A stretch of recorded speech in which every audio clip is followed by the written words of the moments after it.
Welcome to Pop-O-Holics Episode 6, Artist Spotlight, Christopher Nolan, Part 2.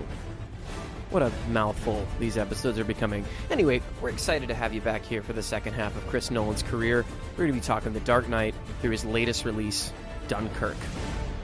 The better half, let's be honest. There's more Zimmer, there's more money involved, and there's better writing, arguably. So come join us on this journey as we discuss some of my favorite films by him. And please, if you like this show, share it with your friends. We're on all of your favorite podcast listening platforms. You can also leave us a 5-star review. We'll take a special segment out of the show to read that 5-star review out loud. That'll be on all future episodes. So any 5-star review, we'll read the comment aloud. Even if you make fun of me or any of the co-hosts on the show, we want to hear from you. As always, you can leave us some feedback at popaholicscast@gmail.com. We hope you enjoy the show. As much as it hurts me to turn Hans Zimmer's score off, part of me wants to just let it keep going. I'm going to have to put our jingle in. I wrote that. It's no Zimmer, but it is a jingle. It sounds kind of like the Sega anthem. Anyway, enjoy the show, guys. Pop-O-Holics.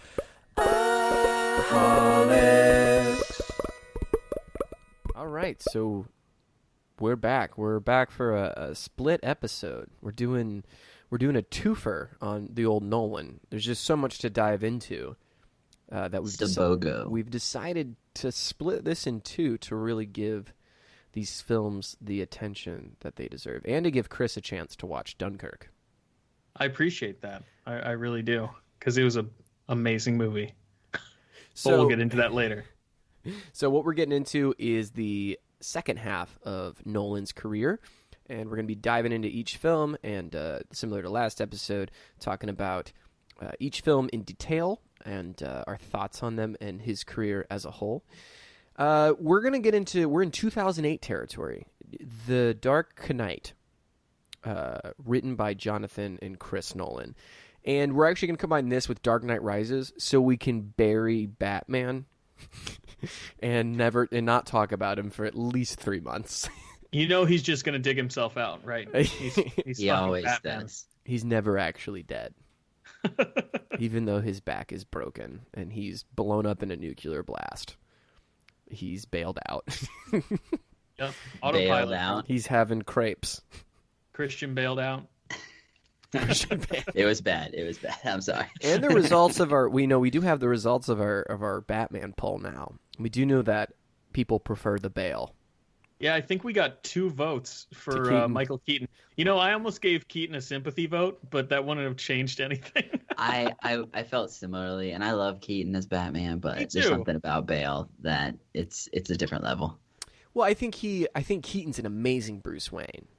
You know, I think Keaton really nails kind of a more interesting psychosis of the man who dresses like a bat.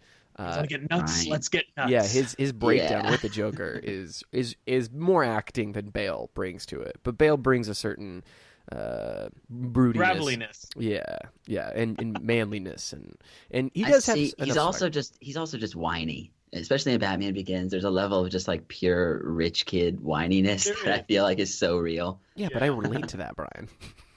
Well, that's my superhero. The privilege is sad, real. privileged kid. Hey, I voted for him as well, so. So bail us in. All right, so we are getting started with The Dark Knight 2008. Where do we begin?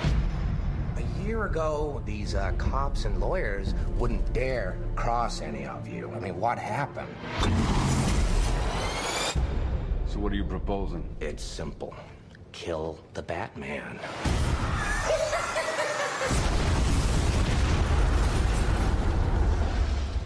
Here's my card. Bruce, this is Harvey Dent. Rachel's told me everything about you. I certainly hope not. You once told me that we'd be together. Did you mean it? So we talked last episode about Batman Begins, and we talked in our Batman episode about Batman Begins. We've just been having a whole lot of Batman talk, and we stressed how Nolan's turn was the serious filmmaking of Batman. and really bringing him into darker territory, getting a serious film, auteur, and having it go in this direction. And Batman Begins was a very big success and was pretty critically accepted, but wasn't anything that I think people saw. It was on the level of like Spider-Man 2 greatness or critical acclaim. But then in 2009, we get something really, really special. I think in all of superhero films and all of films in general, I think it's insanely important for a lot of different reasons that we'll get into. But we'll start with you guys. Brian, what did you think of The Dark Knight? When did you see it? What are your thoughts 10 years later? So I saw it when it came out, and I revisited it within the last year or so, and it's something that really holds up for me. It's the kind of thing where I feel like the villains, I like the villains in Batman Begins, but the development of both Harvey Dent and the Joker in this one, I feel like they give a depth to the city and the universe and what Gotham is that it really resonates with not only where we were at the time, but just, cynicism within the system. And it's something that I think we touched on a little bit earlier. Maybe it was on the Batman episode itself, just someone within the system who can be this good guy, even if he's wealthy. And at the end of the day, it comes down to him supporting a politician on some level. So I feel like there's just this level of reality to this Batman story that grounds it in a really interesting way on top of all the moral dilemmas that he gets into. So I was a big fan. The action pieces are incredible. I did see this in the Imax screen, and it was probably up to that point one of my favorite experiences in IMAX. So that's my take. Huge fan. What about I completely agree with Brian. I mean, this was one of the few movies in my life that I saw over 4 times in the theater. I think I saw like 6 times or something like that while I was in theaters. Wow. Like in IMAX and standard, as many viewings as I could get my hands on. But I feel like this movie really set the bar for not only the superhero genre, but filmmaking in general for like the next 10 years. Like we're in 2018 right now. It's about to have its 10-year anniversary. And like it completely changed the landscape of the way people view superhero movies. And I would argue that this just isn't solely a good superhero movie, but this is one of those movies that is just going to be a classic forever. Even if the superhero genre ends up dying, and it inevitably will at some point, I still think The Dark Knight will live on past it just because it's a quality film. Yeah, I couldn't agree more. Dark Knight was the first IMAX film I saw. I saw it in Channelside IMAX, one of the first IMAX screenings in Florida. And I think I saw it like opening night, and then my girlfriend at the time surprised me to take us to go see it, and I saw it in IMAX that night, and we actually got there late. We got there during the scene where they're transporting Harvey Dent, and that's like one of the, besides the opening scene, that's the other big one that was shot in IMAX as an action set piece.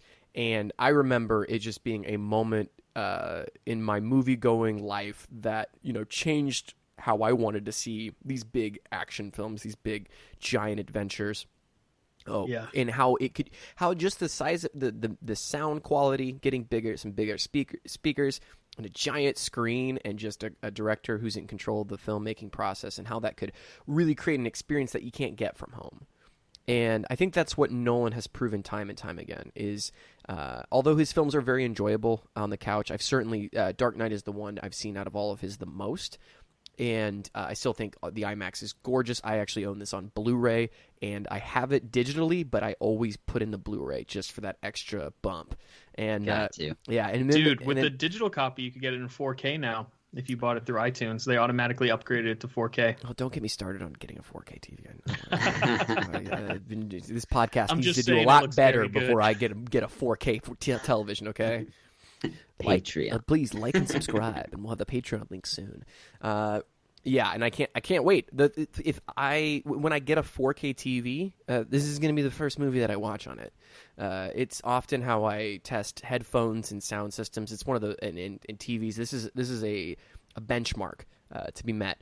And not only that, but you get just a legendary performance by Heath Ledger. That obviously goes down in history for more than one reason, but one of the most important one is just he's the best comic book villain that's ever existed on screen.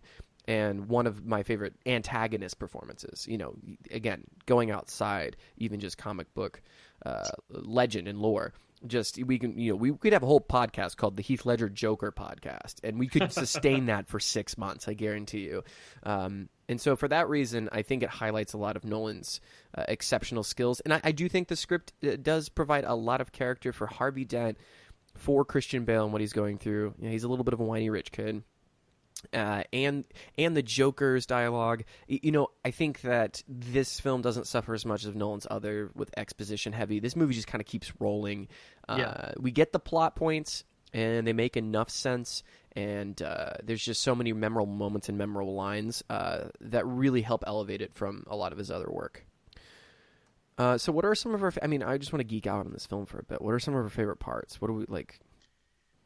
So something that's always stuck with me personally is the pencil scene. I think something that immediately was like, wow, I love this idea of like, you know, faux magic tricks and just the way he turns it around and the way he, you know, he's not really a physically menacing character at all, but the way he holds himself and captivates the people around him with his kind of shaky movements and just like, I don't even know how to describe it. He just controls the room with the way he speaks, and then combines it with this trick where it's like, oh, he's got this power that we couldn't even have expected. I remember one of the things I thought when I first saw this movie, especially with the scene you're talking about, Brian, is I was trying to discern whether it was okay to laugh or not during those scenes, because Heath Ledger is incredibly entertaining in those scenes, and as the Joker, he's supposed to be kind of funny but sadistic, but the problem is he's so sadistic. Like, is this something is it socially acceptable to laugh during those scenes because it's the Joker, or like isn't it? What do you guys think? Like, did you have that reaction when you watched it? No, I was terrified. Horrified? I was horrified. Oh, well, then I'm a psychopath then. And it's been revealed, internet. I think that upon rewatching it, not being trapped in the horror of it all, you smile at his performance just because it's so animated, like you're saying. And in there, I think there are moments of like nervous laughter for sure. I'm not talking about like a hearty guffaw. Like I wasn't watching like a Will Ferrell movie or something. Like I agree with you, Christian. It was more like, is it okay to smile at this and like enjoy this in a weird way? Like that's kind of what I'm getting. I think in conjunction with Heath Ledger's acting, it's kind of that magical merriment of not only insanely good dialogue and very creepy, and him recounting stories of how he got the scars on his face, which are different. So you learn he's crazy because he just keeps making up stuff. I'm not crazy, and it's hard not to just go into it. Yeah, I'm not. Yeah, but you know, for instance, the scene when he's interrogating. Well, not interrogating, but he's crashing the dinner party. Yeah, the fundraising party. Yeah. Oh, yeah. And you get this. You get his performance. You get great dialogue. You get the amazing camera shot that doesn't break, that circles around him as he's talking with Rachel. Played by not Katie Holmes, Maggie Gyllenhaal, who I think does a way better job than Katie Holmes. I agree. Crazy opinion, yeah, totally out there. And it's circling, and then you get Hans Zimmer, and actually, what they're doing in the music with that is they're taking an electric cello and they're slowly screeching up in pitch and adding some reverb to it. It's very simple, but man, it's just this eerie. It's right on the edge of your spine. Yeah, it's a great way to raise the tension, you know? And so you get magical moments like that really just have you on the edge of your seat, and I think are unparalleled by many a movie that tries to even do it. And I think the Joker really works because, you know, the opening shot, the opening heist, which is just like a short. It's just like a short film that introduces the Joker, and it tells us everything we need to know about that character without saying, you know, very much at all. The criminals are kind of hinting at who organized it, and that, oh, it's just this crazy guy who thinks he's going to get his cut. But it shows us the maniacal planning of a madman who would have a heist that self-destructs and ends with him being the last one standing. You get him kind of just saying his entire motivation to the guy who owns the bank. or one of the guys that's managing over the bank at the end. Right. You know, and you get and it just works, and it's not super inundated with a whole lot of dialogue. It's shot in beautiful IMAX. I mean, it's what we go to movies for. And I know I'm not alone in that opinion. It's pretty. No, not at all. No, I'm sad that you missed it the first time through. That's unfortunate. I feel like That was the scene that where was it the like, first I'm time you sold saw it, or on the this. second time? It's so hard to remember because I've seen the film a million times. So I think that I'm pretty sure that I saw it all the way through, and then the IMAX screening we were late to. Trying to, because it was the first time we were down at the channel side. So I do believe I saw it for the first time all the way through. If not, it didn't matter because it was still awesome. And I saw it like you, Chris. I saw it multiple times. And have a poster of Heath Ledger. But Dude, I remember like when we first met, you've had that poster for such a long time. When we first met in college, like 10 years ago, you had that poster in your dorm room. Yeah, and it's creepy. It's a really creepy poster. Heath Ledger's Joker. But I think that Heath Ledger is a huge highlight. But like Brian, what you were saying, there's talk of surveillance and what the limits of the justice system should go to, and it's got Bruce Wayne and Lucius Fox agreeing that they can't use this power again. Like it's too much for one man to be able to have that much surveillance over citizens. And I really like the turn, like the whole theme comes together at the end with Harvey Dent and him having to be like, okay, I'm going to be the sacrificial lamb here, getting a little bit of Christ imagery involved, Sure. in making the name of Harvey Dent be more powerful than what he did, and having to kind of lie for the better good, and understanding what that cost and what that's worth.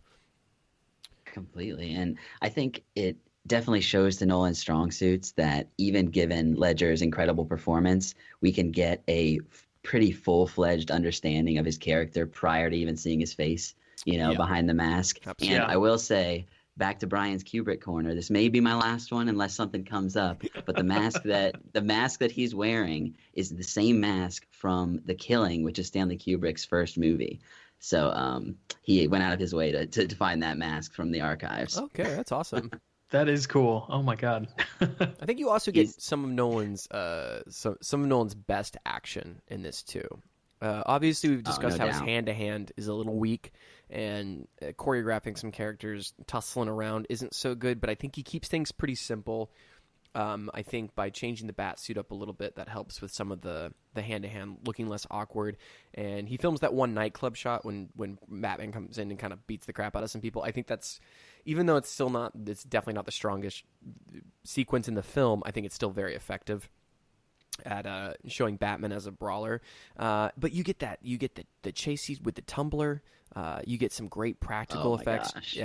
There's not a lot of the truck flipping in the Yes. yeah, and it's like So all crazy. these moments of character interacting too. Not only do you get that and it's silent, it goes up and it's just completely quiet, and then you get Joker and on the highway going, "Come on, hit me." It's just so it's classic. Like, yeah. I want to watch I put it in last night, and I was too tired, and I had to work early this morning. But I want to watch. I want to watch it right now. I want to end on this after call. this- Yeah. yeah. Let's just call it a night, guys. Yeah, let's just watch the Go movie watch real The quick. Dark And we'll Knight, come back, talk about Dark Knight Listeners, more. just hang out here for like 2 hours. We'll leave the recording running. But what I did rewatch I did rewatch Dark Knight Rises, because that I have admittedly seen significantly Me less too. of. And this came shortly after Inception, which we're going to get to, but we just want to kind of get Batman out of the way. And you've got this follow-up that Nolan has to do, and it's pretty much it's an insurmountable task. I can't think of anything harder as an artist to do. Be like, Yeah. wow, you just wrote the best song anybody's ever heard. Can you do that again and make it that good or better? And it's really hard. And sum up a whole trilogy. And you don't have the actor that really capped off the performance of the last movie.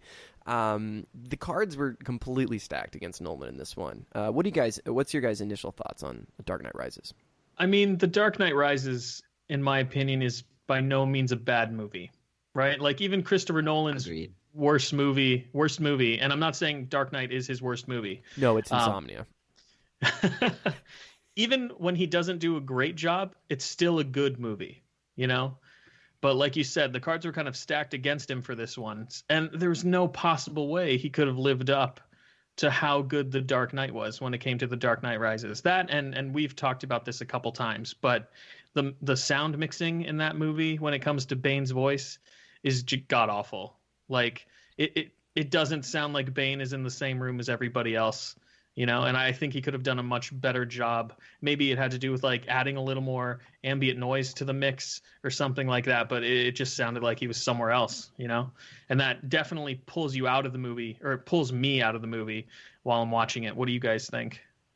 Didn't you guys say it may have been on the Batman pod that they had to overdub all of that afterwards because of the poor quality? Yeah, initially when they released the IMAX preview of the opening plane scene, his voice was mixed differently, and it was really hard to understand him.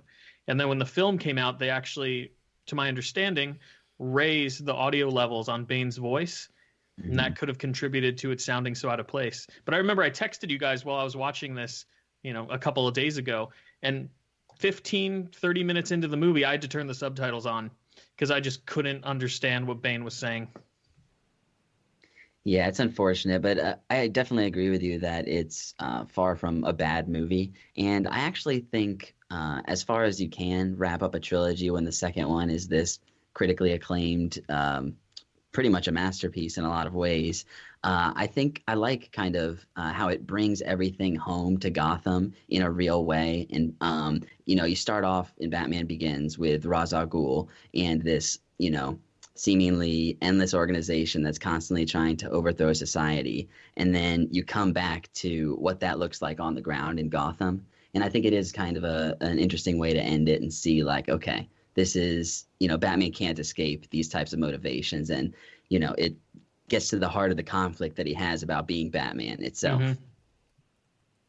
Yeah, I would agree that I actually thought it was, in the rare case with Nolan, I was more forgiving the last time I watched it because I remember being slightly disappointed seeing it in theaters, so I had a lower opinion of it, which I think is a lot when you go into movies, especially upon rewatch. And I think I really think that it does cap off really well. It seems more like, you know, this could... I mean, there's a lot of Harvey Dent stuff, but more than anything, this is a successor and a sequel to the first film. So I think, you know, because of all the League of Shadows stuff that it's going off of, I think it really ties together really well with that, and I think it does. It has to ignore some of the elements of the last one just because you don't have the Joker, and he didn't die, and you're kind of just like, okay, we're going to make the movie assuming he's not in the picture. Whereas I remember that was a big thing the whole time I was watching it. And it's, you know, again, the cards are stacked against Nolan. He doesn't have a choice with any of this. Where you're just kind of like, well, go on with the Joker in this. But I think you do have Bane as a villain. Again, cards stacked against him trying to be as good in a performance as the Joker, as Heath Ledger. But I actually re-listened, to the Slash Film review of The Dark Knight Rises. And Peter Soretta, who was on there, had a really, really good point about Bane. And I think his performance is good. I think his monologues are great. But one of the things I think we miss, a couple points that couple things that he points out. Bane never really talks to any characters besides Batman. He has like a really great conversation in that one of the best moments of the film, which is Batman just duking it out with Bane for the first time. And that's really interesting. That's the best of Bane, you know, and it's him besting Batman and being like, your tricks won't work against me. And all this really cool stuff about how he's like, no, you've met your match. That is really intriguing. But besides that, he doesn't interact a ton with any important characters, and there's no conversations. If you look back to even the Joker interacting with, you know, the interrogation scene with Batman, him talking to the guard, one of the cops at the jail. You think about him talking to Rachel. You think about him talking to Batman at the end. You got all these great play like the characters are playing off each other. He talks to Dent. Joker talks to all the important characters, and Bane kind of just like the second half of the film is him just like on a microphone in the stadium or outside like the Capitol building, I think is what it was representing, going like, "The city is yours," right? And he's just kind of, and a lot of that's good. There's a lot of him talking about give the power back to the people, and it's very reflective of the 99% movement. And I think that makes it really interesting. But he's not. I think it would have been more interesting if he's having these conversations with the rich, with important characters, and we never really connect that, and that is a failure of the script. And maybe that was just placing him in those situations and making all the other stuff with Catwoman stick out. But I think there's a little bit of a failure there, and it has nothing to do with anybody's performance or the way that it's shot. It's really that's a script level problem. But I think some of the highlights actually are. How am I blanking on this actress's name? She's like Anne Hathaway. Anne Hathaway steals the show for me. Upon rewatching it, she is full of life and energy, and it makes you think like if she was just more, and again, this is an original thought, if she was more involved in the plot itself, I really think that would have been more interesting, because she does interact with Bruce Wayne and other characters in the film in really interesting ways, and gives a hell of a performance. And she is a little more underutilized than I think she could have been, to the detriment of the film. But I still think you get that first opening plane sequence is great. You get a lot of cool themes, and you get a cool wrap up. And I like Joseph Gordon-Levitt in that role. I know I've said a lot. What do you any thoughts on any of this, guys? Well, I definitely agree. Anne Hathaway's performance is great. I think just coming back to what you were saying about Bane, I think the script kind of undercuts his character development in a lot of ways, because all the backstory that we get about him turns up to not be about him. Yeah, it turns out to be like Talia Al Ghul's backstory. Exactly, which I didn't completely dislike, but in terms of Bane, like the only thing we know about him outside of the stuff we see him explicitly do, like terrorism-wise, is this noble act. And he's a protector. Right. I was actually going to ask you guys. You just answered my question, Brian, about how you feel about. But I was going to ask you how you felt about Miranda Tate being revealed to be Talia Al Ghul, and whether or not you felt that undercut Bane's character. Because it does. You're absolutely right. You know what? We don't know anything about Bane, and then in the third act we find out that Talia Al Ghul is actually in the movie. So, yeah, I remember seeing that in theaters, and that being the icing on the cake of being like, "Oh man, this just isn't as good as I wish it was." It was this screw you movie, because, like you said, it undercuts Bane. She doesn't have a lot of interesting stuff, but by the time we know she's evil, she says like she just completely turns as like, "This is what you deserve," and has a scene where she's driving away. She's not really a threat. She's not really empowered to be menacing. And then Bane's less menacing. I do like the moment when she leaves and Batman's been stabbed in the back, and he's just like, I have to kill you, right? But even that, it plays into some other problems. And I want to say that, again, I enjoyed this more than I thought I would. And I do think it caps off the trilogy really well, especially with how difficult of a task it must have been. Again, there's kind of like the setup for this isn't good, but the execution is good enough. Batman doesn't do a lot of Batmaning. Joseph Gordon-Levitt's more of a detective in this than Christian Bale, Christian Bale Batman is. But I do like... I don't like the idea that he just comes to Bane and he's just like, all right, I'm going to beat you up now. I'm going to beat you up better than you beat me up last time. And that's kind of what I was talking earlier last episode in the Batman episode about how Batman's intriguing because he has to use his wits and he's a mortal man. And so to break the conflict down to he just needs to learn to punch Bane in the face is it's a betrayal and a little less thought-provoking than we'd like. Than a lot of stuff we saw in The Dark Knight of him actually having to figure out the bullet stuff, as unrealistic as that is, as stupid of an idea physically as that is. It's still him doing some more detectiving and him having to take the Joker down and make interesting choices in interesting ways. We just don't get a lot of that. That being said, watching Bane punch that column that made my I don't know what it is about that pure ferocity that immediately elates me and I think presents Bane in a really cool way. So just to its credit, I think, and it ties into the story as well, because at this point, he stepped away from being Batman to a large degree. He's also let other people start running his company There's for the most part, and that's something we haven't really touched on, is kind of like, Batman's in a lot of ways kind of like a defense contractor, or like he's tied into these high levels of technology. And that's something that I really like about the trilogy, is like the original Batmobile is explicitly, a war vehicle. Right. As they go, by the third movie, he's essentially if you saw this thing flying around, you'd be like, that's a UFO. Like, what the fuck is that? Yeah. Like, Bruce Wayne just flying around in this crazy thing. And, he has kind of put his money to different uses. He's got this new energy source that he's debating being able to use because of the potentials with it. So I think it does get to it. The morality of his character, but right, and it's like he is an older man thinking that he can just go back into just brawling. He's kind of out of his league in that way now. Yeah, I do think in summation of this trilogy, I do think it's probably the best superhero trilogy we're gonna get. It's not the superhero trilogy that we deserve, but it's what we have.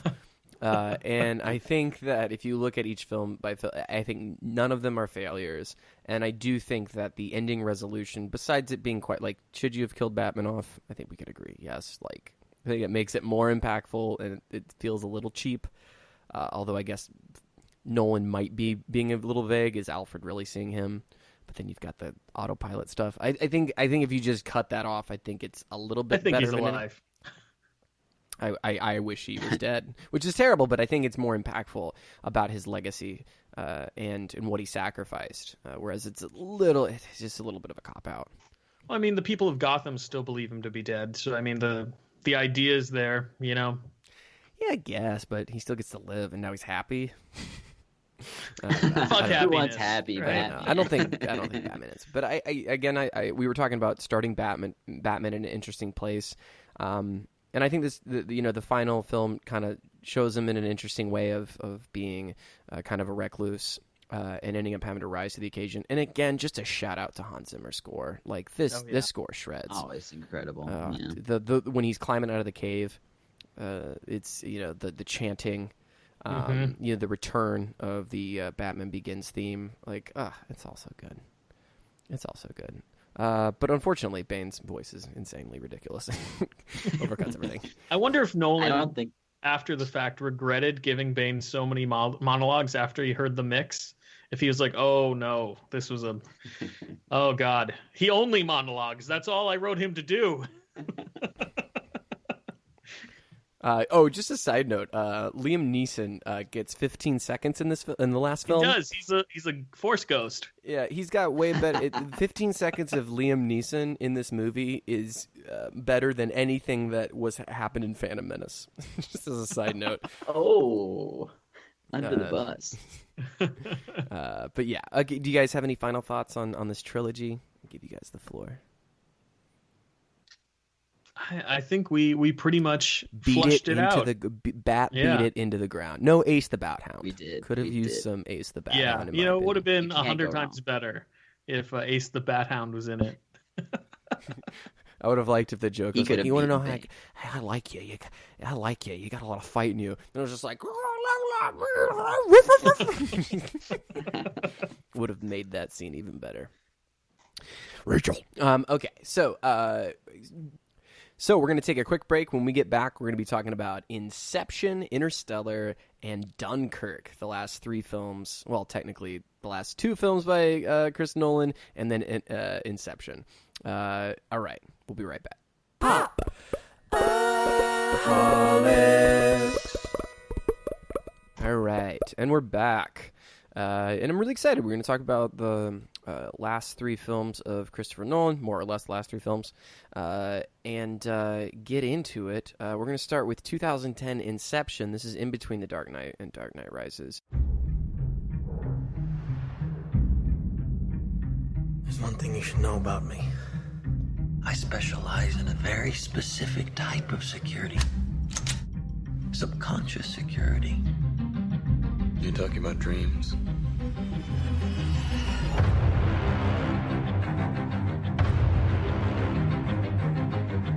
Mr. Cobb has a job offer he would like to discuss with you.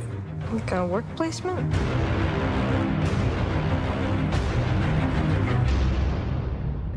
exactly?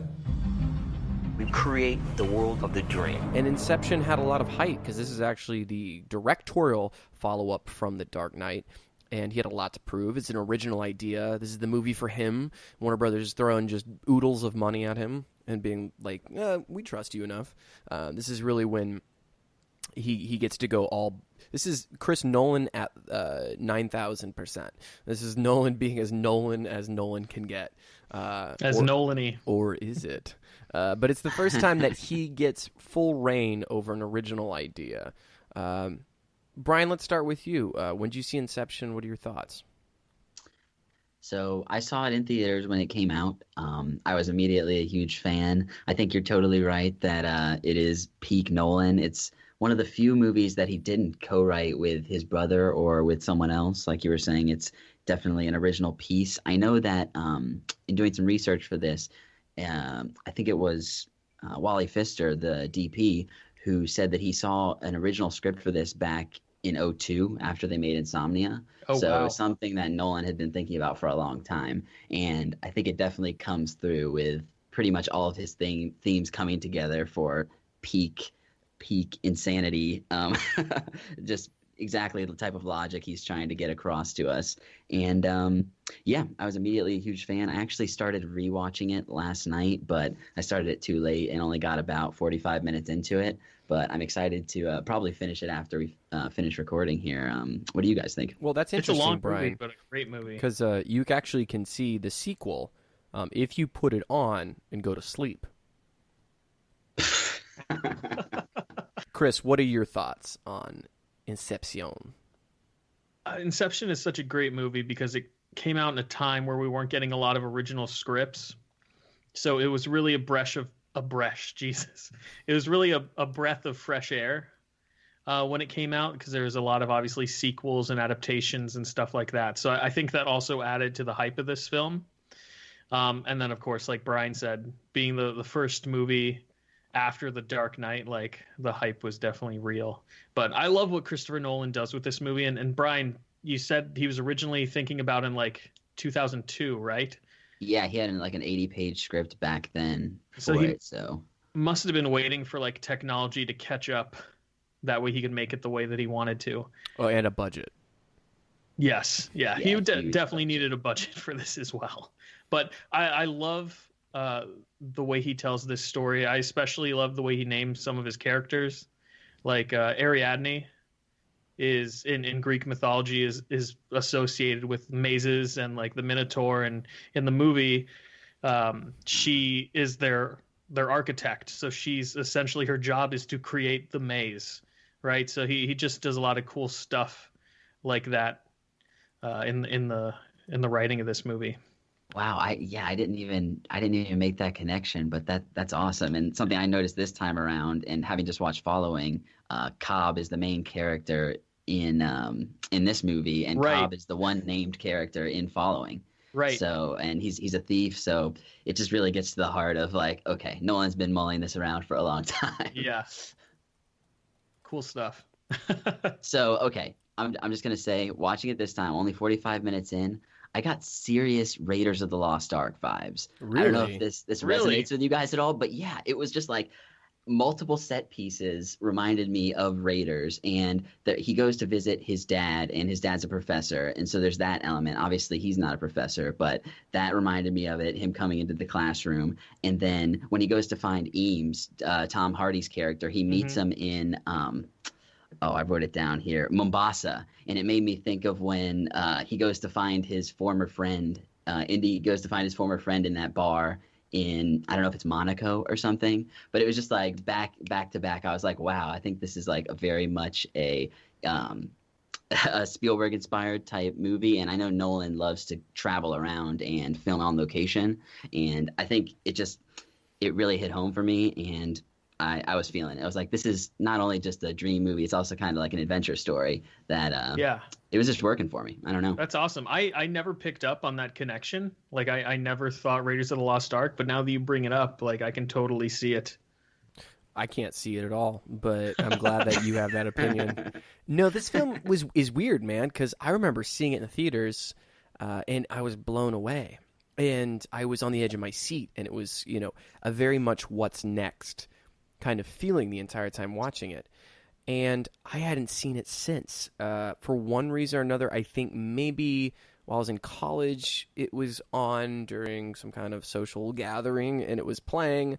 But I never gave it a full watch through until a couple nights ago, because I remembered it had been so long since I watched it. And it was weird. I've never loved a movie and then watched it and been so meh about a movie. Really? Yeah, and I think, again, it plays into what Nolan's strengths are. It's that first movie-going cinema experience, and that's what he does so well. And maybe I had just too fond memories of it, but I remember the lack of stakes with it all taking in between dreams and the nameless henchman, and the lack of... Really, Cobb has the only character arc. All the other characters are more set dressing.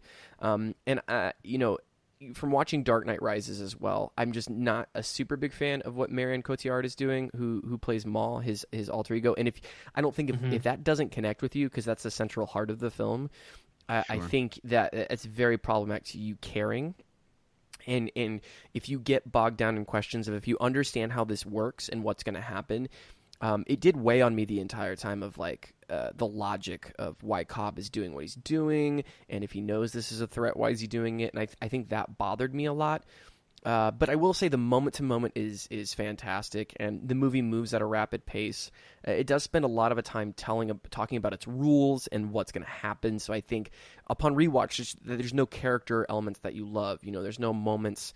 Going back to the Heath Ledger's performance, moments that you can just eat up and enjoy as character moments. They're pretty much non-existent. Tom Hardy has a couple of fun lines. Joseph Gordon-Levitt gets a couple fun moments, but other than that, there really isn't too much to dive into.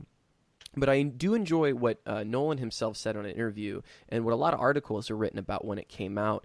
There's one that I have pulled up from The All, and it is about how this film represents the idea of making a film. And I really love that to talk about on this thing as far as what it is about putting an idea in someone's head and having to put it together. This film is essentially a heist film, and it requires different crew members, and you've got different elements. And you can look up that article online I think there's a few articles just by doing it. And they do a much better job than I will about what each character represents. But I've always thought that's really fascinating with how you put a movie together, put an idea together, and get the audience to go along with the ride. And I've always thought that was really cool. Yeah, it's definitely I 100% agree with all of that. Watching it this time, I had never really considered it, and I think after I saw it in the theaters, I probably only watched it once or twice since then. So I hadn't seen it in a while either, and this was the first time. I know I've read a decent amount afterwards and talked to people about the theories about the ending, but this is the first time I really questioned: is the entire thing just Cobb's dream? Right. And I guess this is probably a common interpretation, but watching it this time, like you were saying, it's like he is the one character with the arc. And all the other ones are just set pieces around him, and he kind of creates the rules, even though they say he doesn't create the landscapes anymore. It's like, because we're in his landscape, like this is his territory. Right, but he never has any of those. Maul and the kids never. Well, I guess the kids do, because in the real world he meets them again. And he flashes back to moments with them. But outside of the flashbacks and him actually, what we perceive to be actually meeting his kids again, right? You never see Maul come into the picture unless he's in a job, unless he's in a dream. So I guess that'd be my argument. Because she's like his subconscious, basically. Yeah, it's the whole reality of the film, when you have the perspective of knowing how the plot unwinds, is a little bit hard to digest and care about, I think, and that's where I kind of lose an emotional touch with actually caring at the end. It was definitely one of those moments at the end of the film where, again, the experience of seeing it in the movie theater, I saw it in a packed house opening night, and as soon as the Hans Zimmer's, he has that sound go up and immediately cut off before it kind of reaches resolution, as we're not reaching resolution, and the whole audience going, what? And then just like a screw you movie moment, I was in the exact same boat as you, Christian, in that I saw it in theaters when we were in film school together, right. And then I hadn't seen it since. But unlike you, when we saw it in theaters, I feel like, and this happened a lot when we were in college, where like we would see a movie and I would feel like I had encountered or like had some type of religious experience, like, oh, this movie is going to change everything, right? And I think when we first saw Inception, that's how I felt, except the things that I enjoyed about the movie were different than the things I enjoy now. Like when we first saw it, I really admired the movie for the craft, you know, like what it took to make it. It's gorgeous. But this time around, watching it with my wife, I found that I actually loved the movie because of the plot. And you're right in that there aren't a ton of character moments in the film, but I really did enjoy the plot of the movie much more this time around than, say, when we saw it in theaters 8 years ago, which was interesting. The moment to moment works insanely well, and I think that's why I enjoyed it with such a fresh take. Because there are, when you're in it, you know, that moment where they're doing the I forget what they call the gambit, the Charles, the man named Charles. What is it? I think it's Man Named Charlie. Yeah, or something. And it's Leonardo DiCaprio telling him he's in a dream. You that he's dreaming. Yeah, and they have to. They're throwing these curveballs from what's unfolding. Again, I think that moment to moment is really strong. But when you look at the peak emotional arcs, I think that's where you get into a little trouble. And as much as I love the actor that played Scarecrow, and I am stalling so I can look this up and see. Cillian Murphy. He's a tremendous actor, and we'll talk about him a little more in Dunkirk. I think he does a tremendous job in the film, but just his arc with his dad, I don't think fully comes together. I think it works, again, in the movie, and it certainly doesn't completely crash the film. But I think when you look back to what that means, there's not a whole lot to dive into. And again, from rewatching, it's not like, you know, what I compared this mostly to? And see if you guys can follow me here. I know you're seeing Indiana Jones, which I think is the way to enjoy it. If you compare it to Indiana Jones, I think it's a lot more fun, right? I was comparing it to The Matrix because it has to do with the nature of our realities, and that is a tough. That is, it is a tough comparison, but I think it's fair because I think both movies talk about the nature of reality, and I think they both talk about. I think they both rely heavily on visual storytelling. But The Matrix does it in a way that relies more on the visuals, and it actually rewards rewatching. And the more you watch that movie, the more you understand it. Whereas after seeing Inception, I got it. Like, anything else is just kind of being like, well, how does this, it's more of like questioning, like, well, if that's the way it is, then how does this work? And how does time, it's more like nitpicking and being like, does this really make sense? Whereas The Matrix makes more sense. I think that's on a philosophical level. That's definitely a fair comparison, considering that both films are about reality, but both movies are so different tonally. Like it, and this, The Matrix, don't hate me, internet, is not one of my favorite movies. Ooh. I know that's like, oh man, Chris. Yeah. I just, dude, it's a good All movie. All right, podcast is canceled. All right, Brian, we got to find a third. Let's hang up. Let's go. Let's go find Keanu and kick his ass. When it comes to the tone of both movies, The Matrix, in my opinion, is emotionally void. Like, that's how the first Matrix movie, the first one. No. That's how I feel. All right, guys, we're doing a Matrix pod. We'll send it. We'll put a vote on the Pop-O-Holics Facebook. We should do. So that. is this because of Keanu Reeves' character, his acting? I think that's what it comes down to. Okay. Leonardo DiCaprio for me, and especially, I mean, his actions, Cobb's actions throughout the entire movie are driven by guilt, and his guilt is so potent for placing this one idea in his wife's head that inevitably ends up killing her. He feels so responsible for it that it's a driving force in everything he does from that point forward. And like I said, you feel that guilt and that pain throughout the entire movie, or at least I feel that guilt and pain throughout the entire movie. I can't get behind. I mean, it's been a while since I've seen The Matrix, but I feel like Keanu in that movie, like I said, there isn't a lot of emotion behind that character. Well, that's because the Matrix is about Keanu becoming more like a robot. He goes from being a human and becomes more robotic as Agent Smith becomes more human because they parallel each other. It's a fair comparison as far as where does Cobb go? Our reality. Cobb goes from being depressed. He has to go deeper. I don't know. It's about accepting your actions. He has to accept that he killed his wife. But I don't know but he didn't kill his wife. Yes, he did. How did he kill his wife? So because they decided together. Maybe I thought the film was like he learned that it's not all on him. So it probably helps that I had to explain it to my wife. But when you look at just the narrative, he and his wife got trapped in limbo for over 50 years. Didn't they go there on purpose? They did, but they got stuck there. So they were doing research to see how deep they could go. They didn't get stuck. They decided to stay there forever. That's not what happened. I'm pretty sure they could have killed themselves at any time. They knew that rule. When they got trapped in limbo, Maud stopped wanting to go back to the real world. She wanted to stay in limbo forever. So what Cobb does is he plants this question, what is real and what isn't, in her head, because she was gradually forgetting what was real and what isn't. So that helps convince her themselves so they can get back to reality to see their children. But what he doesn't realize is that inception carries over into the real world. So not only is she questioning reality when they're in the dreams, but she starts questioning her own personal reality once they're back in reality. And that's what inevitably leads to her killing herself. Right, Inception. So I got it. Right, he is responsible for her death. Had he not planted that seed, she wouldn't have considered killing herself once they got back to the real world. But they had to convince each other to kill. Yeah, I guess. But she wouldn't have ever. I get it. I get it. It's just I guess maybe it's in the. I think that works, and especially I think the first time, I think I just care less the second time through. I don't know.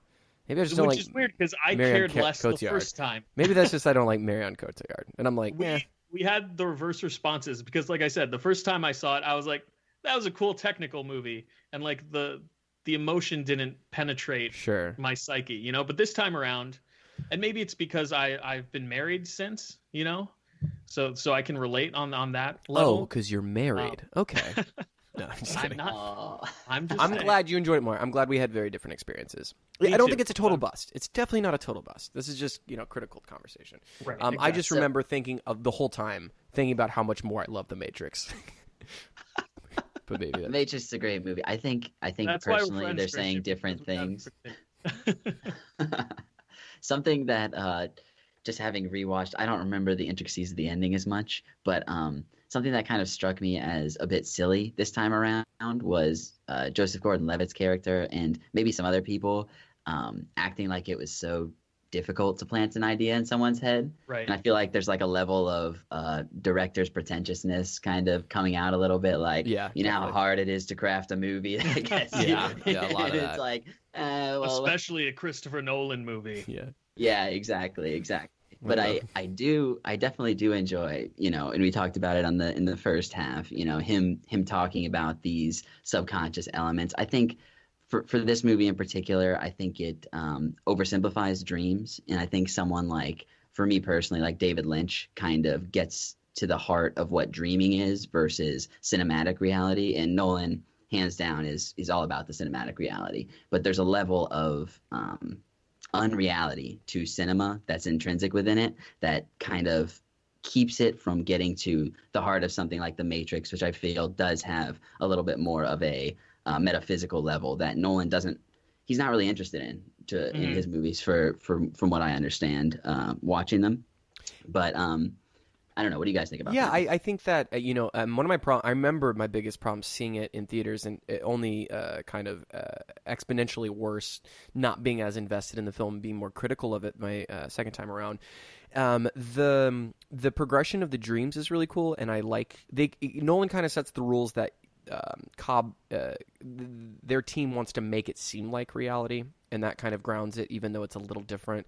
And they kind of, the idea is we want them not to know they're dreaming. So I get that, but once you get into the third level where they're having to do change the plan again, and they don't they actually go into the guy they're trying to incept the idea to? They go into his dream. Right. And I think that's where it could have taken the more Lynchian turn, although full Lynchian is not my bag of tea. I still have to watch Mulholland Drive. We'll get there in another podcast episode. It's not my cup of tea, but I think it was at a point to do something super interesting. And I think, we're going to the third level. What is it? And it's like, it's a video game level. Right. It's like Call of Duty. It becomes this completely void of any time or place, and not in a good way, snow map. That's like a Call of Duty video arena battle. It's really uninspired, and I think it makes the color palette really boring in a film that's already been very, very vivid in ideas and cinematic language, and then it just makes it really boring. So I do think that is a fault that definitely doesn't help my enjoyment, at least. What do you guys think? Sure, and I agree with that. Yeah, I definitely agree with that as well. One thing that I did want to bring up in the context of this movie, and it's something that I do appreciate Nolan kind of shedding light on, is how movies tap into your subconscious on a real level. There was a statistic that I learned in the last couple of years. Well, not exactly a statistic, but more of a study, how in the 1940s, which is, I believe, largely before most people had color television, the majority of people, I think it was around 75% at the time, didn't dream in color. They dreamed in black and white. And then as TV became more prevalent, it's flipped, and the majority of people do dream in color now. So I think it just speaks to how much the visual mediums can play into our subconscious minds. That's really cool. Yeah, I think it sounds unbelievable. Yeah. Right, but I mean... And how would they even conduct that study? Is it as simple as asking somebody like, hey, when you dream, are you dreaming in black and white? I think that's literally what it was. Yeah. So who knows how accurate it is. As much as dreams are a part of this movie, I don't think it's about dreams. I think it's a launching point for a premise more than Nolan's trying to explore what's a dream. I think he's more trying to explore where do ideas come from, kind of using it as an analogy for filmmaking and for having an effect on people and the dangerous things about that, and he tries to bring it into the personal level to varying degrees of success, depending if your name is Chris or Christian. But I don't think that this movie is an exploration of dreams, which, that's, I think, if you're interested in that and what the idea, I think there's some cool ideas as far as architecting a dream, but I don't think that's what Nolan was trying to do, Whereas David Lynch is always dreaming. And then sometimes he films what his dreams look like to some effect. All right, so any final thoughts on Inception? I think we pretty much got Hans Zimmer, again, crushing it. I do want to hear what you guys think of the ending. What's your opinion of the ending? Oh, God. I'm going to say it's a quick question, but it's probably not. I would say, I think I mentioned earlier, I didn't care right by the end. I was like, it doesn't really change. To me, it doesn't really change the film either way. It kind of, it's an interesting, it was very effective the first time I watched it. What was the most recent article you read in regards to Christopher Nolan's take on the ending, or anyone's take on the ending? I did not do any of that. You think I do research on this podcast? No, just show up and start talking my face off. So the real reason I bring this up, I do want to hear your opinion, Brian, if you want to, but go for it. It's about to fall over. I think from the beginning, from the first time I watched it, and like I said, I probably haven't seen it in 6+ years at this point. I didn't get to the ending on this rewatch, but I was not convinced that he was out of a dream at the end, personally. Right. But I'm very interested in your take on it. So I was in the same boat. When we left the theater, I too was like, I don't know if he's actually in reality, right? So when I finished watching it this time around, I went out and did a little bit of research, and a lot of it I had already read, like between when the movie first came out and last week. But apparently there was a showing of this movie in August, which Michael Caine attended, and I guess a couple other actors attended as well. And there was a Q&A, and Michael Caine told a story about how when he first read the script for Inception, he was extremely confused. And he was confused because he was given his dialogue. Right. And it was 3 lines. Right. Maybe that's what he's confused And he goes, about. I'm not sure what this movie's about. He went to Chris Nolan and he was like, it's a great script, but I'm having difficulty distinguishing between which scenes are reality and which scenes are dreams. And Chris Nolan said, the easiest way for you to think about this is every single scene that you're in is reality. So that completely changes the way you look at the movie, because Michael Caine is in the last scene of the movie, which means it could potentially finally give a definitive answer for how that movie ends, which is Cobb is really back in the real world and he does get reunited with his children, and it is actually a genuinely happy ending for his character. Yeah, but his kids are the same age as when he left. But it's not determined how much time left. He could have literally left and came right back, because so much of his work is in dreams, and he's just trying to find one last job to get him back. And exactly. So he might have done like 5 missions, which is like 6 months. That was one of the things that made me skeptical, because when he's talking with his daughter on the phone during one of the earlier scenes, she sounds as if she's almost a teenager, right? But the way he recalls his children, they're very, very young. Mm-hmm. So that initially made me skeptical. But then once I read this article, I was like, I don't know. Like, I guess this is more proof, and it forces us to lean more toward the side of him actually being back in reality instead of making it so ambiguous. But interesting. So wait, so he plays his father, correct? Cobb's father? Uh-huh. So one part that I did get to that I thought was interesting, when he goes to find Eames and he's talking about Inception, and Eames is like, it's not impossible, it's just bloody difficult. And he explains to him that he's trying to have someone break up his father's empire. And he's like, there's all these political motivations and biases that are around this, but you have to get to the core of what's happening here, which is the relationship with the father.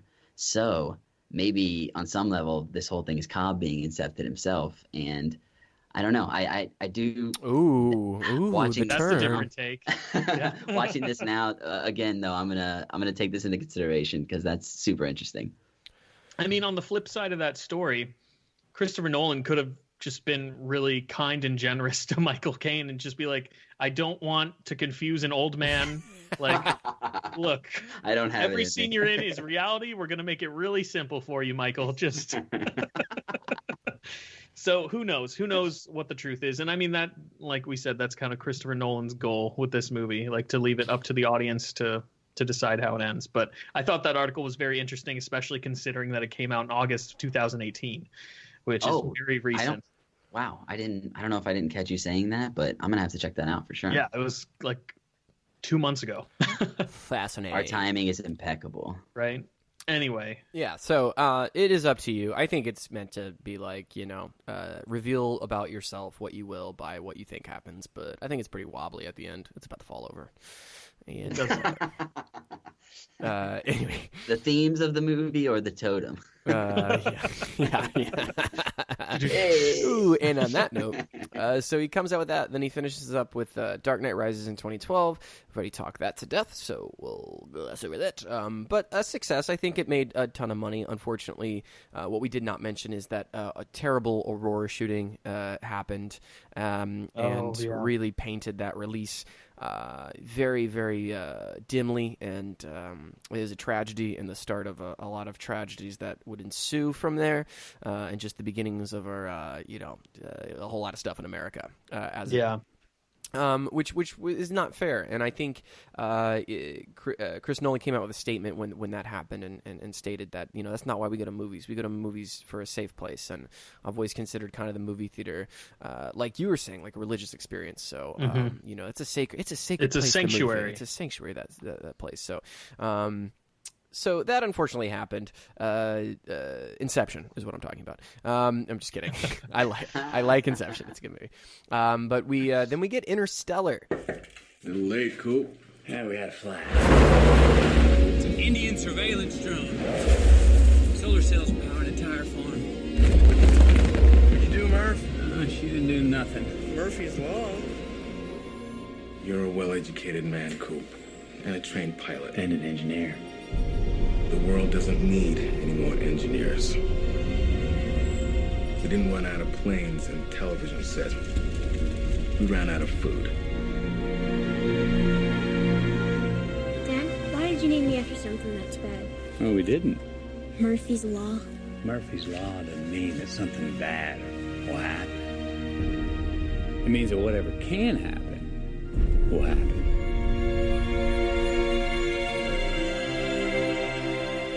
We must confront the reality that nothing in our solar system can help us. Now you need to tell me what your plan is to save the world. Which is another big movie that he gets to do. This one written by him and his brother. Again, we get no Fister. This is a no Fister affair. Something we need to dig into. Wally Pfister, his reliable DP, took a vacation from this movie. But I 2 film vacation. Yeah. But this movie, maybe a breakup. This movie again shot a lot in IMAX. Another big film. I think this runtime is more than Inception, more than The Dark Knight Rises. This is a It's huge. Oh, it is a long film. Okay, yeah, It's a long movie. Because I'm not going off numbers here. I'm going off from remembering. No, I think it's nearly 3 hours. Yeah. And I have not revisited this film because I will probably never watch this movie again. And again, not because it was the worst movie I've ever seen in my life. This was a great movie. I really enjoyed it in the theater, but it kind of drags towards the end, and it is very long, and you feel it. And I'm not sure if it works 100%, but what's your guys' thoughts on it?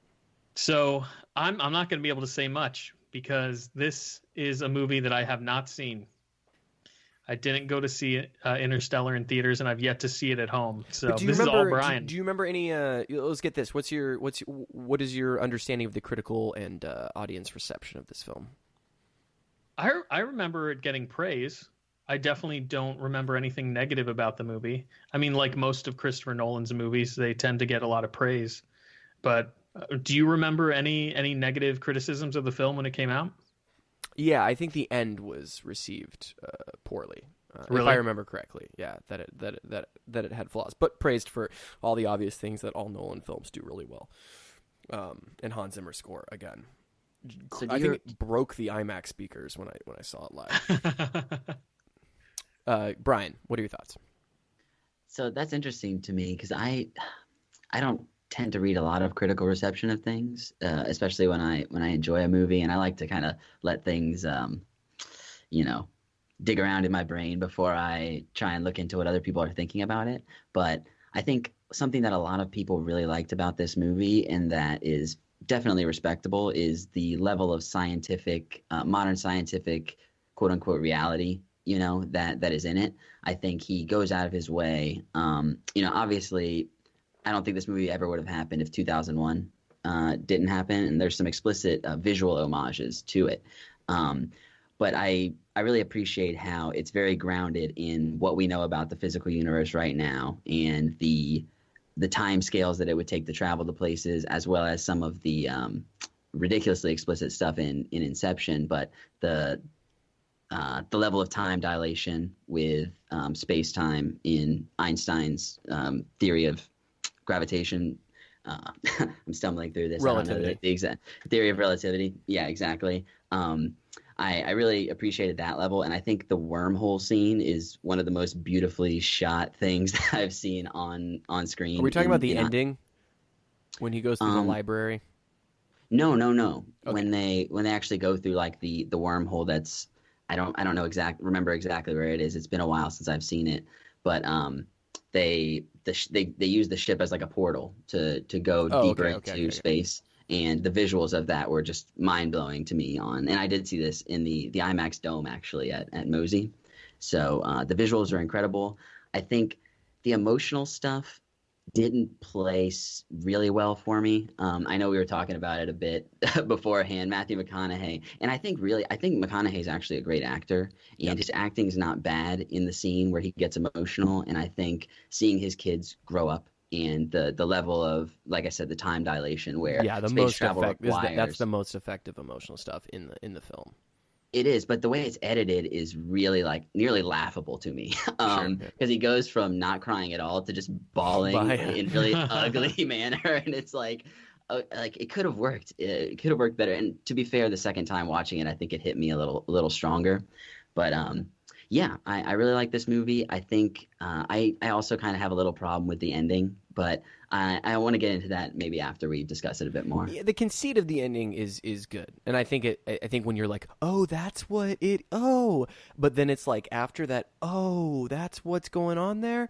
It's like it feels like a lifetime. If you want to talk about time dilation, the ending is a testament of your ability to understand what time it is and how long things have been. I think that's him playing with relativity at the highest degree. He's like, would you believe that was only 5 minutes? He'd be like, no, that felt like an eternity. Exclusive of the ending, I think the movie's just kind of a mess plot-wise. I think, Brian, the things that you liked about it, I think you're pointing out all the strongest things about it. And I think all of the space travel and science stuff is really cool and tries to handle it in a completely, okay, as from what we understand, this is how these things would be. Right. and then talking about how time would pass. And guy who plays Bernard on Westworld gives a really great performance as one of the astronauts. Michael Caine, he loves Michael Caine, but I don't think, again, he's in a role where he doesn't have a ton to do.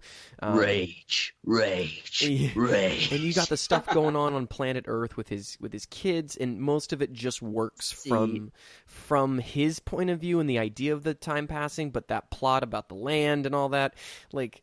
And I'm really distant from this movie, and again, this is all vague memory, but I just remember it just being a completely bloated film, but full of moments. I think the first 30 minutes to an hour is really solid and has a good pace, and understanding what the stakes are for the world and why his missions are really important. And there's some stuff that goes on that's interesting, but you have this conversation about love, I remember, with Anne Hathaway and the crew members, that is just so on the nose and just trying to beat you senseless with the themes of the movie, where you could have shaved 30 minutes off this film. A lot less exposition would have been a lot more solid. But again, this is a common Nolan theme, watching right? It's it like in the theater was a good experience. It was so unbelievable. And again, more and more of his films shot in IMAX. There's a ton of IMAX in this film. And like I was saying, Hans Zimmer's score as he's leaving Earth, I believe blew the speakers in my theater at the IMAX. I definitely regret not getting to see this in IMAX when it was out. Maybe for an anniversary or something. If you haven't seen it, I bet it'll screen again at with some point. All of this being said, if you haven't seen the movie, if it plays in IMAX, it's definitely worth seeing again. Despite what I said, I should probably revisit it so I can make sure that my feelings are right. Maybe it's different. I had a different. I thought I would really like Inception the second time through and have my same high opinion of it. Maybe I was too hard on Interstellar, and maybe it's better than I think. Maybe because your bar is low this viewing, you're gonna enjoy it more. Just like with Dark Knight Rises. Guys, it's all relative. Okay, Interstellar's good. It's relativity. I got it. So, see, I think it's just maybe trying to do a bit too much, and that obviously feeds into it being a bit long. But like you said, the first third of the movie is very much set in kind of like, what are the modern issues of our times? Like, it's based around crops basically, and you have companies that have destroyed the seeds. And this kind of gets into my long running theory that Christopher Nolan is kind of a conspiracy theorist, from the Batman movies to this one. Hey, well, let's not dive too deeply there, but I think we mentioned it in the last one, but it's a very strange point with this movie that's based in science, where the schools are now teaching that the moon landing was faked. And it's this plot point that you forget, 2 hours into the movie, that they even talked about it. But Matthew McConaughey's character and his daughter are pretty much the only ones who believe that it actually happened. And it's just kind of like, why is this? Like, this seems completely out of nowhere. And then based on where we are right now, I don't think that's too far-fetched. That's give it another 10, 20 years. That might be what they're teaching in schools. God help us. Oh gosh. Okay. So So again, yeah, it's like it gets to the heart of like, what is the education system teaching us? You have science has basically been relegated. I know you haven't seen the movie, but the scientists are lying to the people about the motivations for them wanting to get off planet. They're essentially trying to ship off embryos. I don't know if it's embryos or if it's I can't remember exactly, but basically this idea of panspermia, like sending these things to a new planet to keep humanity going.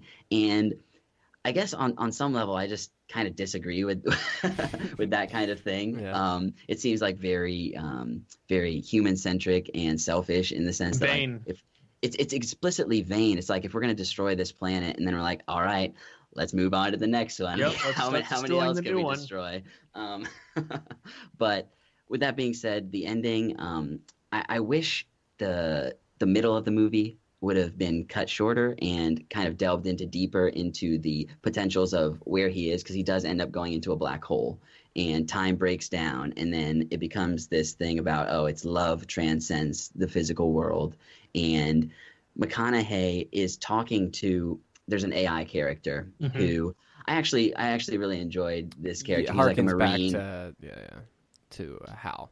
Hal as well, except this is an actual someone who used to be human and is now embodied in a machine. Right. He's a former Marine, so he's a little more human than Hal. But so this guy is talking to him somehow, and he's with some entities that we never see, and McConaughey's just like, oh, it's not aliens, it's us. And it's like, what the hell does that mean? I guess it's talking about humans from the future saving us or something, and they're also outside of time. But it's the kind of thing with this science-heavy movie that just kind of falls back on, oh, it's love. It seemed like a bit of a cop-out. Right. Some of the most interesting stuff he's not willing to dive into. Right, and another couple. I don't disagree with anything you're saying, and I think a couple things actually culturally hurt this movie. You have Matt Damon in it, who plays a guy stranded on a planet, and he meets him later.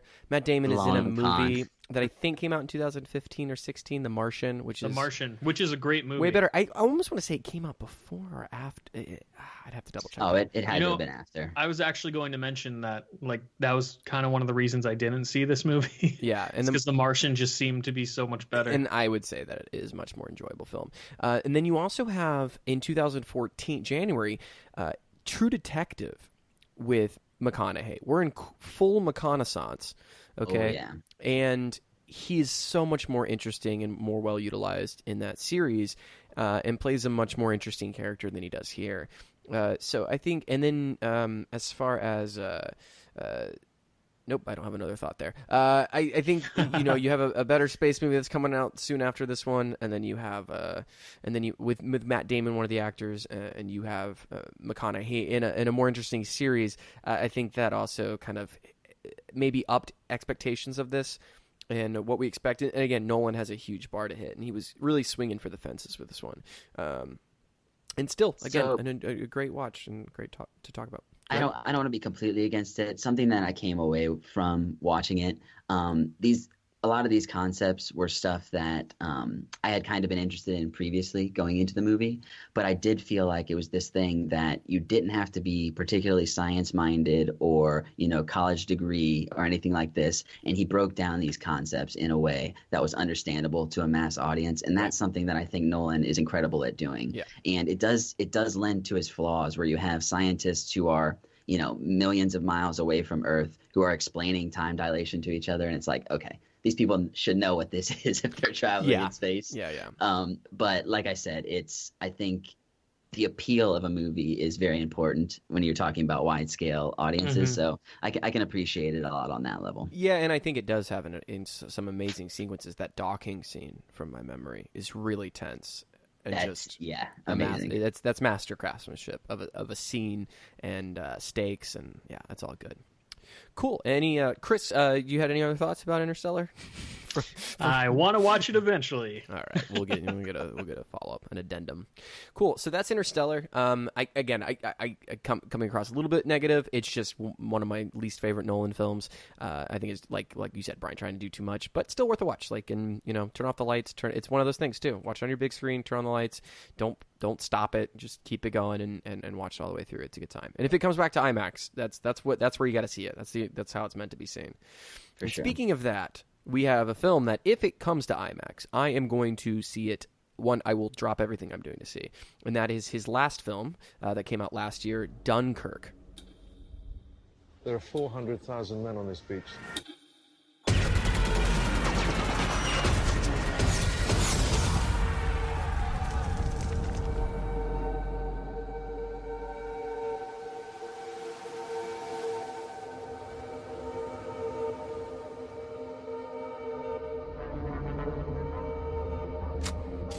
He's coming back round. He's coming back round!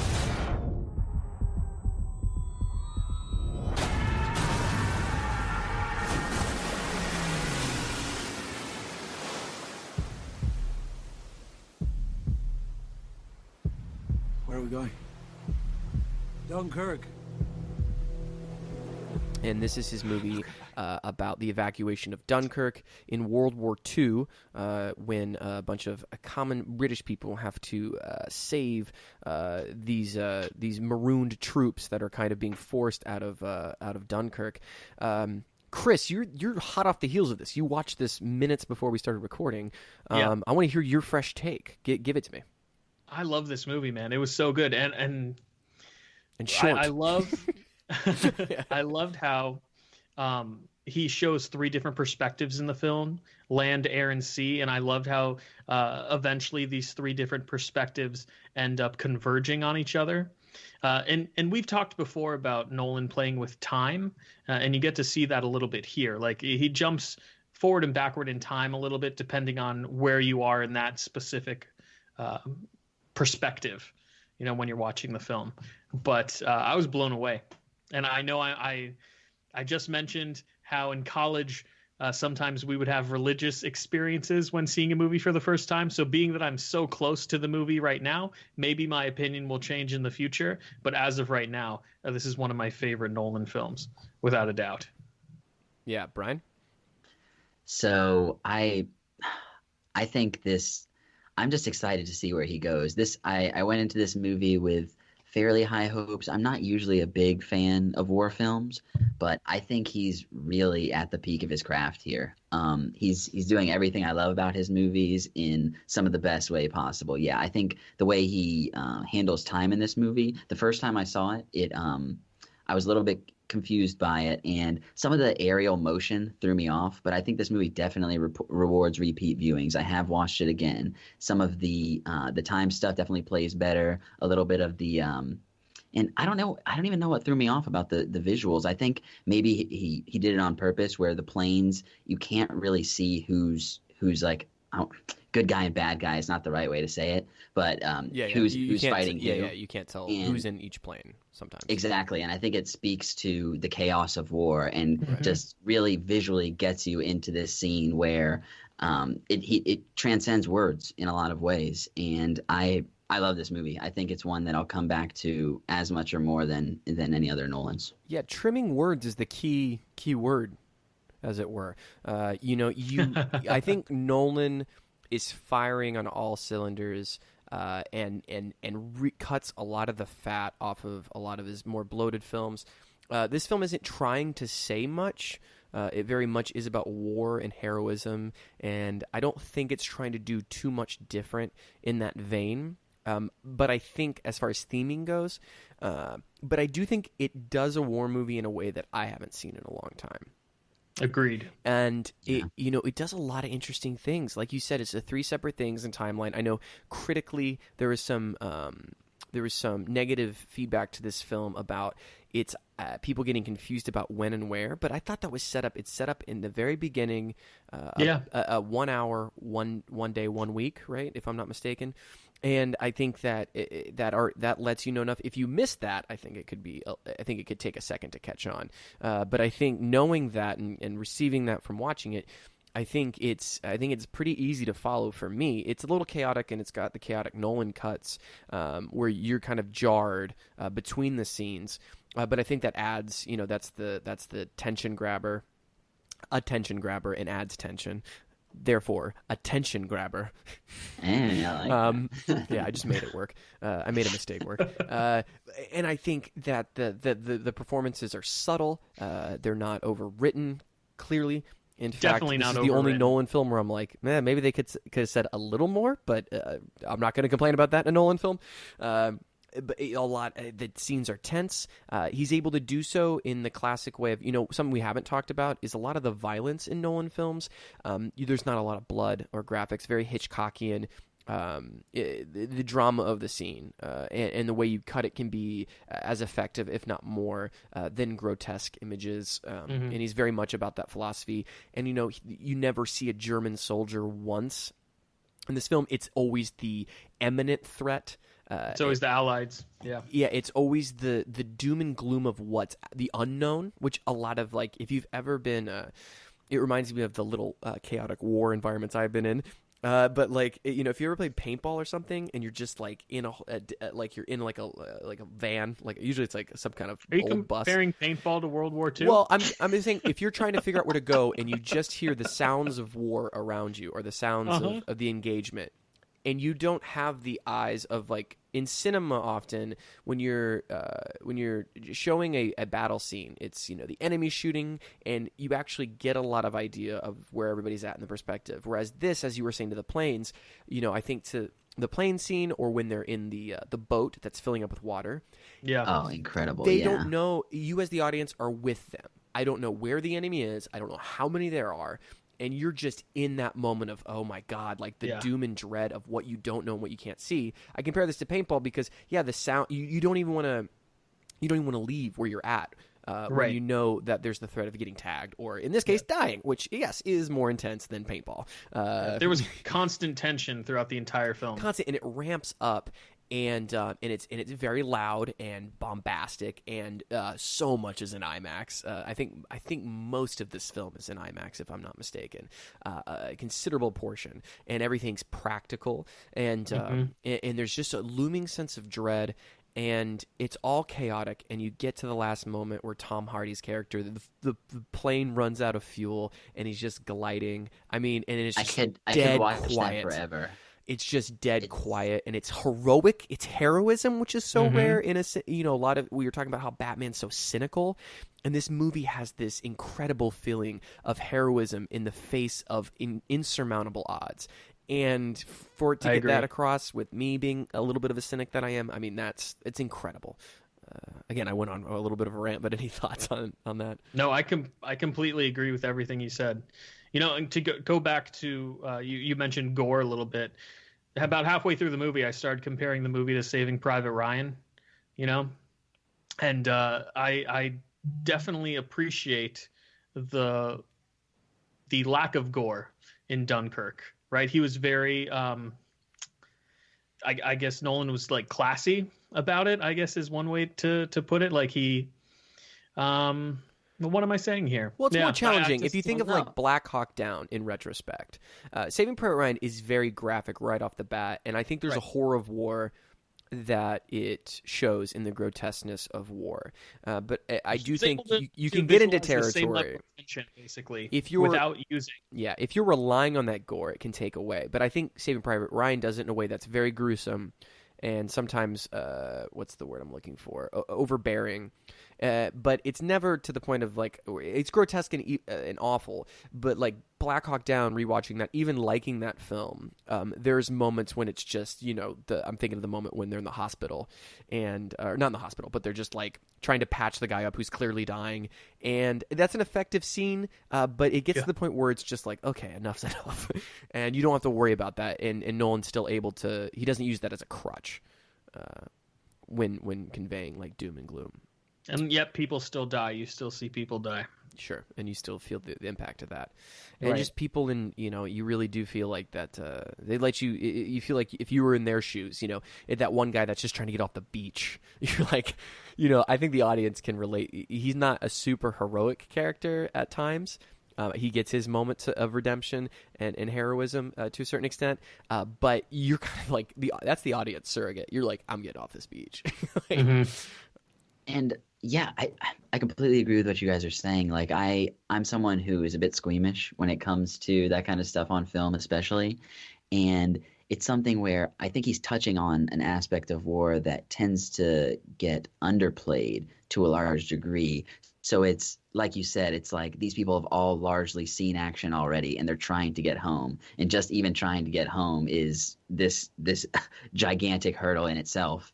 And it shows how much the people back home play into the role of this war, especially in World War II. We know that everyone was in the countries involved was working for the war effort.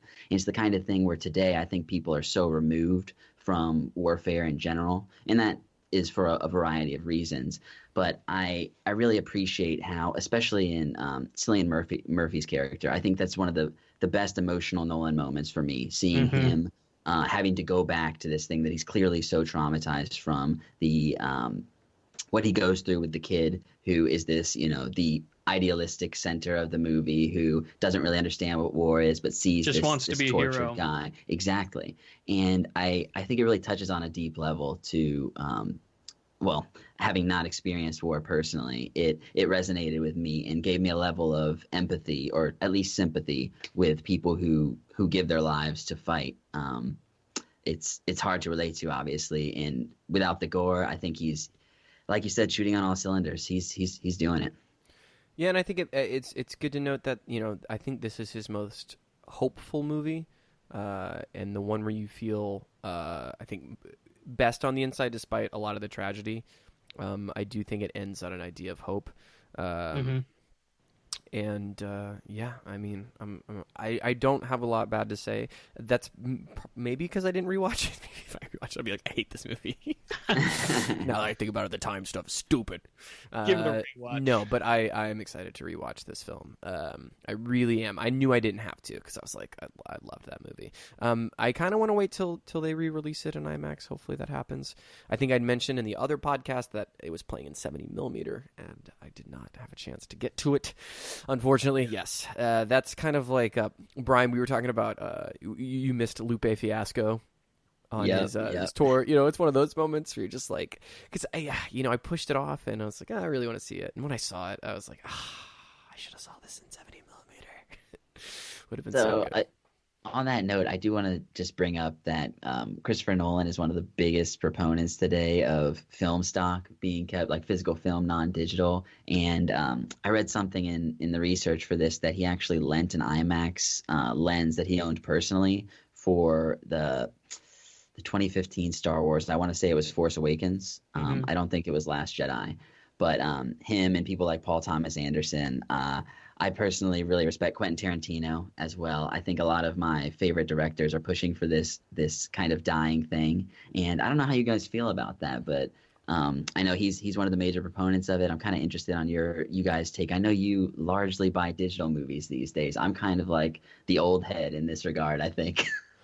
So, I mean, I would love, if I had my way, I would buy physical media for the rest of my life. But the problem, I'd buy raw IMAX reels for my home theater that was an IMAX theater, but that's not the reality we live in. I'm a collector at heart, so I mean, if I can get something tangible compared to something digital, I would. The downside to that is there's a finite amount of space in my household, so I can't do that. I think I have like physical versions of some of the movies that I think are my favorites, right? So if something does happen to, all this technology that we have, I will hopefully still be able to watch these specific movies. But I think continuing to use film in this. I'm losing my train of thought here. Continuing to use film in the industry is a very important thing, and I definitely respect those directors for continually doing so. Yeah, I think as a person with how technology works, I don't know about you guys, but I have an iPad and a Mac and a phone, and I have a PlayStation, and then a streaming thing, Apple TV, right?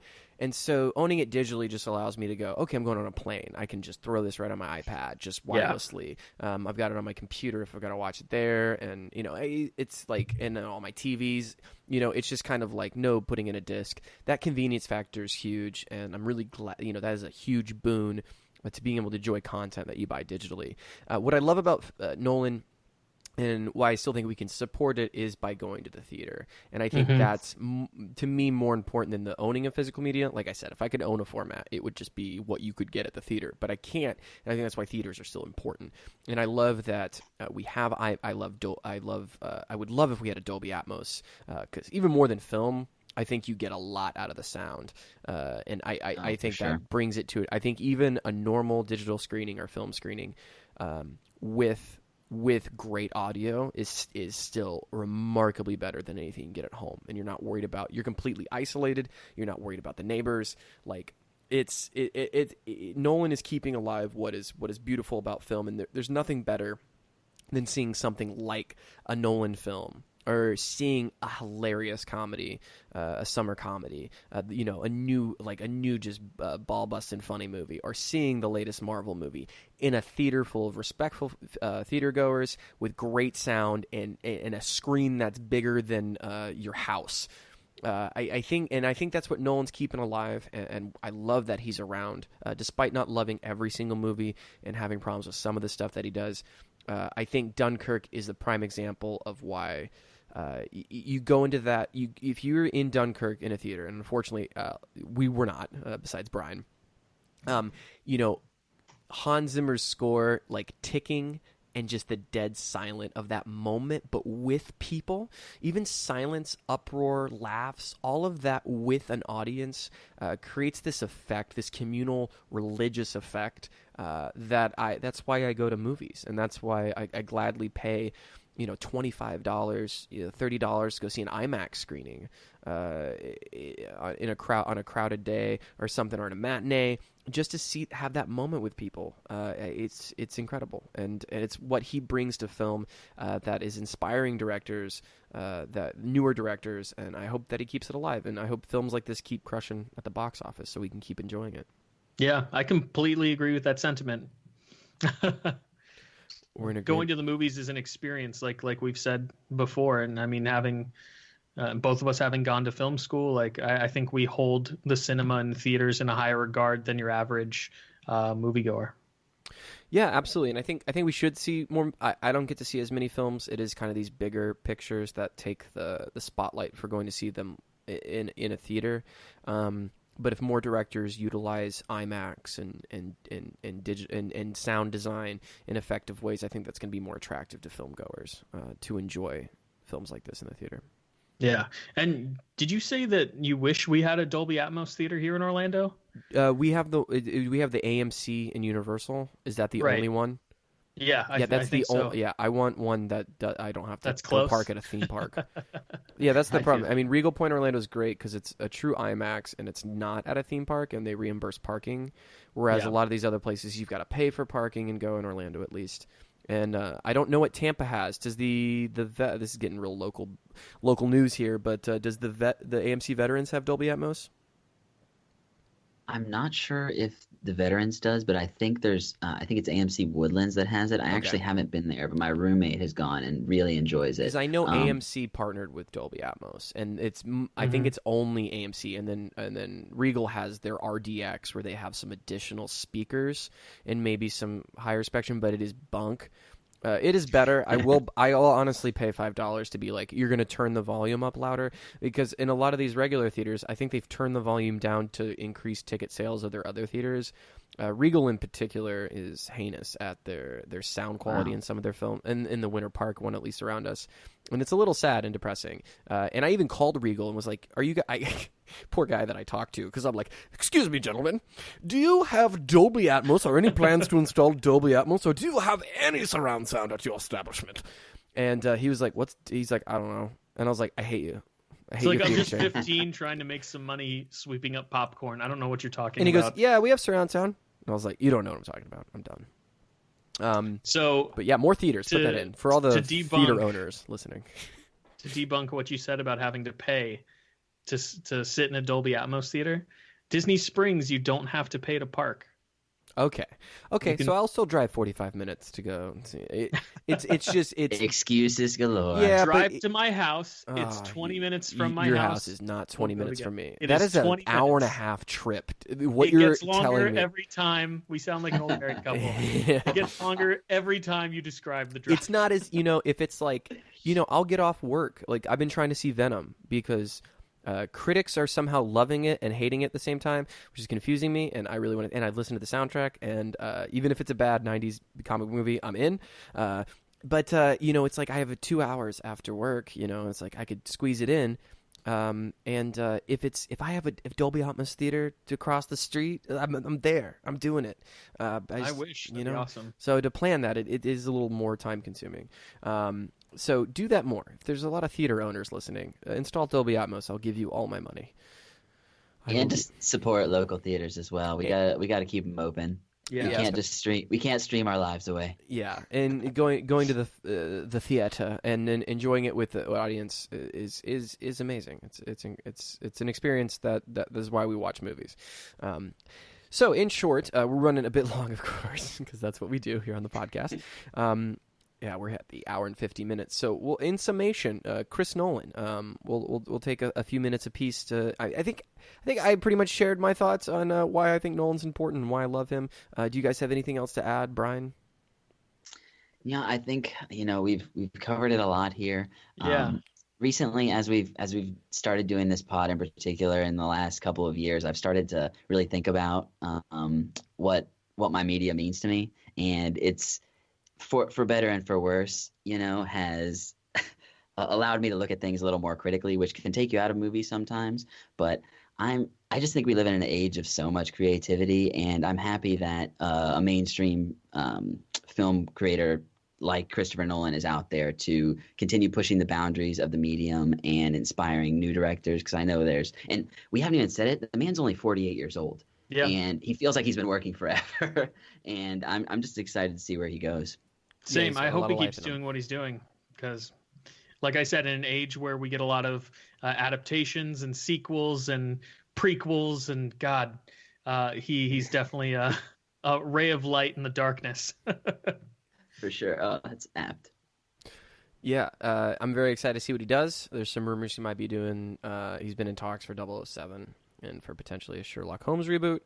Both things would be very, both things would be as I just said how many adaptations and sequels and remakes there are. You go, Christopher Nolan might be making a 007 movie. But I think he the brings 26th 007 movie. But that's what he has to do to keep making his originals. They I want him to feel work you. on these properties, and they know that he's going to bring something original. I don't know if he could ever top in a superhero genre, and like you were speaking about, that genre is overstuffed. So, I think Nolan's better served with original ideas or some different intellectual properties. But needless to say, we're all excited for what he does, and I'll be watching it in IMAX. It could be. We'll see about that. I will not make the mistake of missing another Dunkirk. I saw it and it was like, I guess it was reviewed very well, but I still was going like, I guess Interstellar was the last one that I saw, and I remember just going like, it was good, but I could wait, and it was a mistake. Never again. Never again. All right, guys, so that brings us to the end of the episode. Boys, it was good chatting with you. I'm glad we double-decked this one. Always. It was kind of more than Me we too. It needed to be a two-parter. I feel like we can narrow down our topics after learning how long we can talk about each thing. But we're really excited. We're going to be bringing a special Halloween episode to you guys soon. And we're going to be talking about Fargo Season 2 in the upcoming episodes, so catch up on that. Go see Halloween in theaters to prepare for it. As always, you can send us feedback to popaholicscast@gmail.com. And you can we have the Facebook page. The Facebook page is live. Yep. You can easily find it by searching at Pop-O-Holics on Facebook. And we're going to be doing posts there and polls and discussions, so we're excited to get you guys involved. It's very exciting, and thank you, Chris, for spearheading that and being our community manager, our social media man. Cool. Well, guys, as always, it's been an absolute pleasure, and I'm glad we got to do a two-parter and put in the work to make this work. Yeah. So bon appetit. Have a great week, guys. Consume consciously, everyone. Make podcasts great again.